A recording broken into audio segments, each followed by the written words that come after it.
that access being achieved? We're looking at pictures of helicopters and boats going into places.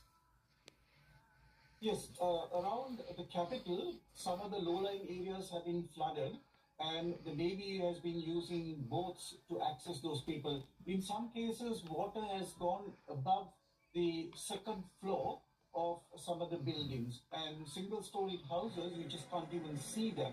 So the Navy is taking care of sending supplies and transporting them to safety, evacuating them and things like that. But the worst affected is the central hill country, where you have a lot of tea plantations.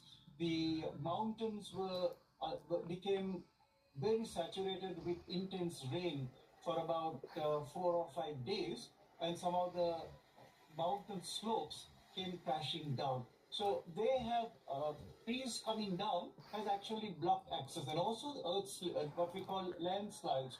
So getting into those places has been very difficult. So we really don't have a full complete picture particularly from the districts which are in the center of the country. And Colombo has asked for international assistance. So what's needed? Well, essentially, for the immediate relief operations, they need things like some kind of expertise to go and dig in these places where people are buried, because some of the houses have been buried. So it's possible that there could still be some people trapped alive. So for that kind of recovery, Sri Lankans don't really have that kind of expertise. So already we know that the Indians have sent some specialized teams, so has Pakistan, and Japan has pledged a lot of assistance, especially with medical teams. So that is what Sri Lanka is looking for immediately.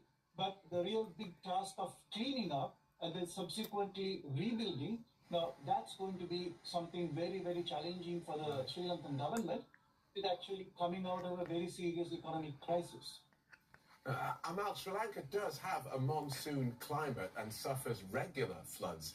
Is this disaster in line with previous events?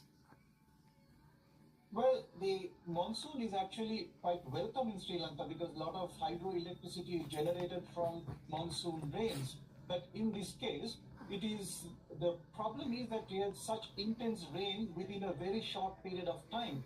In some places, there was 500 millimeters of rain in just a matter of 12 hours. That's roughly about a year's rain within 12 hours. So that has really caused massive flooding, almost